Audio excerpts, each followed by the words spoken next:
Hello everyone, how are you? Hope you all are doing okay. Hope you all are doing fine. I hope you'll have a beautiful and awesome day. You know what I don't understand? Where these criminals get off believing that people must serve for them after them done do the do already. They want people to be served for them, that they're sick and all that, so as not to pay the penalty for the deeds that they done. Listen here, man. Hear this one here now. Rushen Patterson, who has been charged in connection with the October 2022 takeout of social media influencer Anika Townsend, Slickianna, is receiving treatment for a medical condition, according to his lawyer. It is bad enough that he's on bail. So wait, him don't want to go back. You know what happened is that these people seem to only be looking at one side of the picture. You have to look at the two sides, you know. Slickianna now get no chance to ever breathe again and talk to her family, you know. She not get a chance again to get a second chance at nothing. You understand? While you here, after all this, want people to be mindful of the fact that you're not well? Dude, let me tell you, you have to face the court and face whatever charges that come. You understand?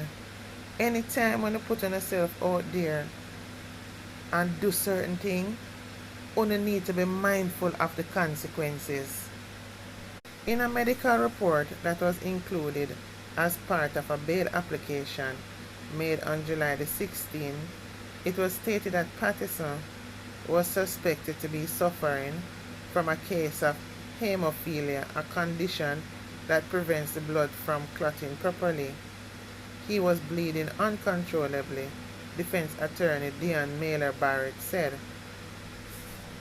at the St. James Circuit Court on Monday, adding that Patterson has been responding well to treatment. Medical professionals have since indicated that Patterson's condition is life-threatening and have recommended that he receive medical attention at hospital. He will return to court on October the 18th. The expectation is that by the date the post-mortem report and DNA result will be ready. Once the files are completed, a trial date will be set. Slickianna's scantily clad body was retrieved from the sea in Reading, St. James on October the 21st. On November the 11th, in laying out its case against Patterson, the police said Townsend traveled from Kingston to Montego Bay, where she was picked up by the accused at approximately 7:30 p.m. On October the 20th, during the evening, they visited a restaurant in Hanover and a guest house in St. James. At some point during the night, an argument reportedly developed between them. Patterson is accused of strangling Townsend and disposing of her remains. Patterson was named as a person of interest on October the 22nd. He was picked up at a guest house in Hanover by a police Area 1 operational team on November the 2nd, after missing at least 2 deadlines to turn himself in. In addition to July the 16th, when he was granted bail in the sum of $500,000, there were 2 unsuccessful attempts at bail on March 21st and October the 4th last year. On the first bail application date, High Court Judge Justice Andre Thomas was told by Mailer Barrett that her client's health and safety was at risk if he remained in custody. The lawyer told the court then that her client had reported that pieces of glass were found in a bowl of porridge provided to him as part of his daily meal while in custody. However, the bail application was denied, as Justice Thomas argued that, given Patterson's accounts to the police surrounding Townsend's whereabouts prior to her body being found, he may not return to court if given bail. In the second application, Mela Barrett told High Court Judge Justice Judith Pusey that Patterson had secured a no evidence motion from Harford Criminal Court in relation to an unrelated assault case from 2018 in which he reportedly attacked a woman in a jealous rage. However, Justice Pusey denied that bail application on the grounds that Patterson could possibly re-offend if granted bail. She also said he was a potential flight risk. So tell me now, what going to happen to Ron Rose, the same security guard charged alongside Rushen Patterson in connection with the death of social media influencer Slickianna? Remember, that the security guard was one who was working at the same motel that Patterson and Slickianna was staying, And it's alleged that Rose knew about the fact that Patterson had taken out Slickianna, So it's not a far gone conclusion that Rushane is guilty. And remember that Rushane have a lot of links in the area where he took Slickianna.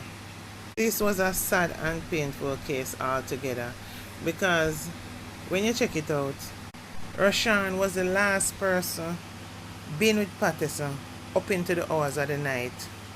So there's no way she could have just get up and disappear like that.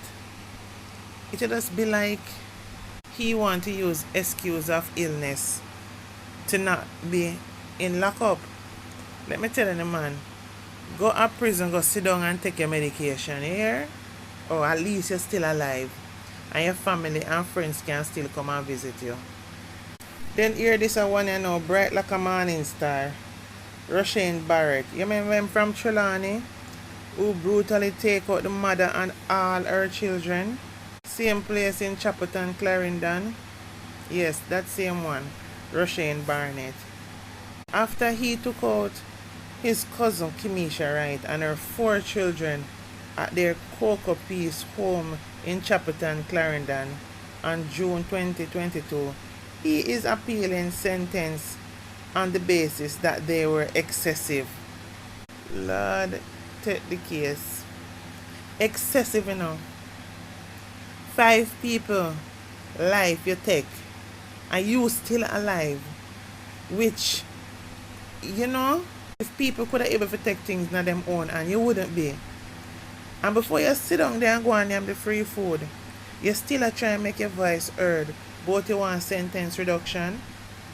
Barnett was sentenced by Supreme Court Judge Justice Leighton Pusey in October of that year to 5 concurrent life sentences, but is in effect only serving 61 years and 8 months in prison before being eligible for a parole. Barrett files the notice of appeal on his own without the benefit of any legal advice, is of the opinion that he should have benefited from discount during the sentencing since he had pleaded guilty from the beginning. Barnett, who was 22 years old at the time of the offenses and would not be eligible for parole before his 85th birthday once his time behind bars reduced. The victims, Wright and her children, Kimanda Smith, 15, Shara Lee Smith, 12, Rafaela Smith, 5, and 23-month-old Kishan Henry Jr. were discovered inside their Cocoa Peace home with wounds at their throats on June the 21st. According to Barnett, his cousin, who operated a shop at the premises where she lived, had disrespected him in the days before the takeout.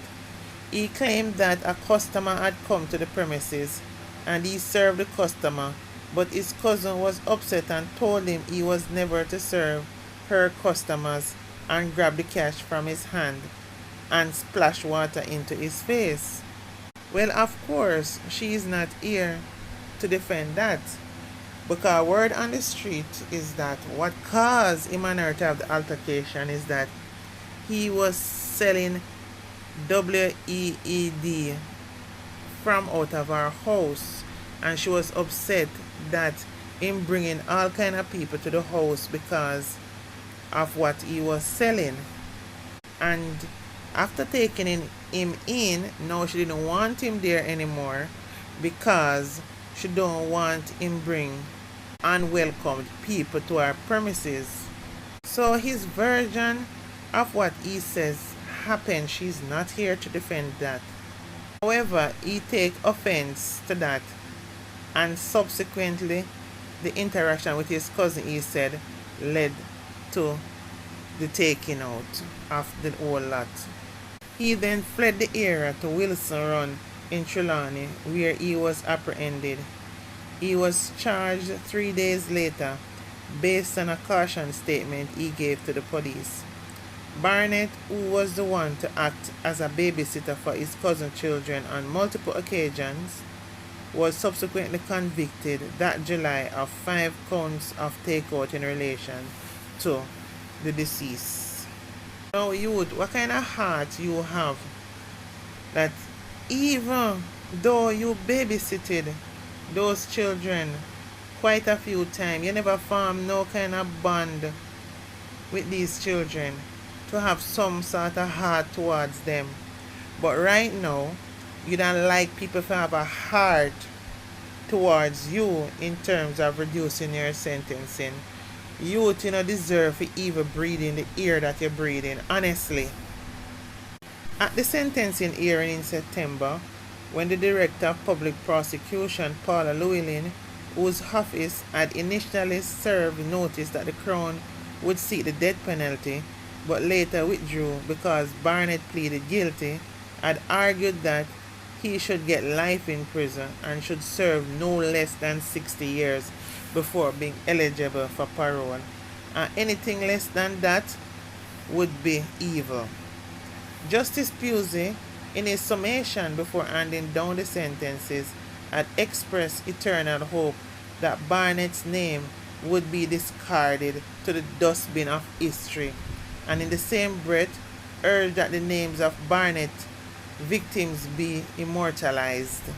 For real, dude, we don't want to hear nothing about it again. You forgot to the back of one place round and one part and just stay quiet. We are enough of yourself because when you do that, it is just open up back more sores and more pain and more memory for people, because when I think about them children, it's hurting. And the fact that the audacity you're asking for lesser time, you're bright. The fact that you're alive, you're very lucky. Justice Pusey, who said he struggled for the adjective to describe the direct viciousness of Barnett, he declared, "What we need to remember in this matter are persons who lost their lives. Those are the only people really and truly that we want to hear about. We don't want to hear about you, about your plea for lesser sentence." He further stated, and I have deliberately been mentioning their names continuously. I have also been deliberate in not mentioning the name of the accused man, because it is my eternal hope that we will forget his name, although it seems as if his name has gone wide overseas.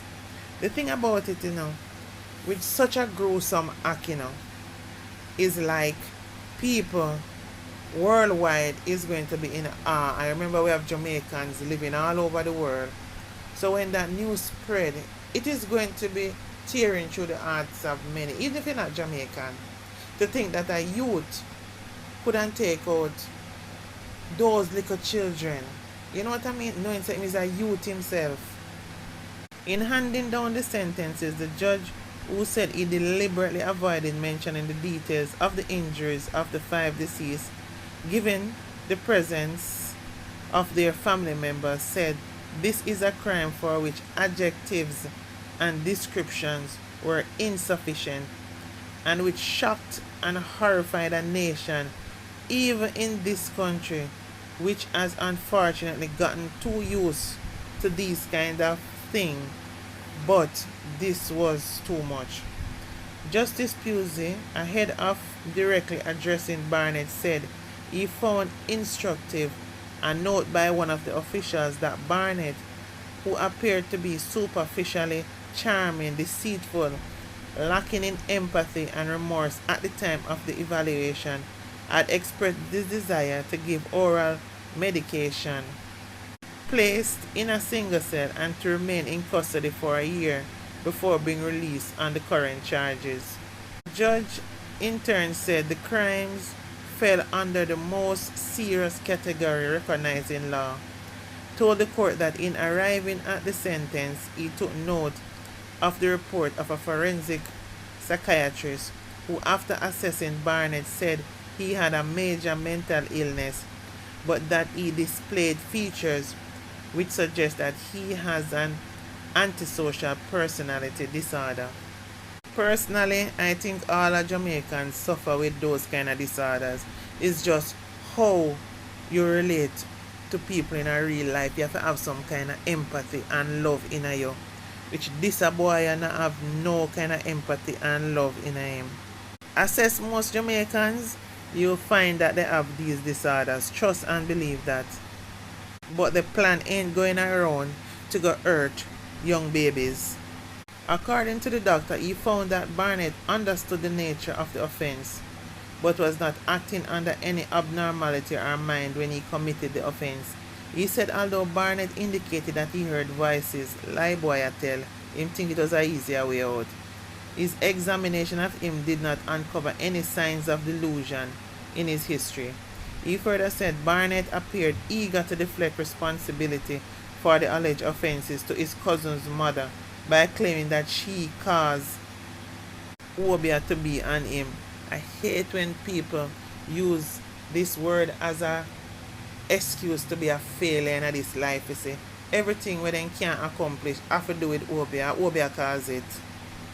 Barnett did not benefit from a discount in his sentence because of his guilty plea, given the circumstances of the particular case, Justice Pusey said.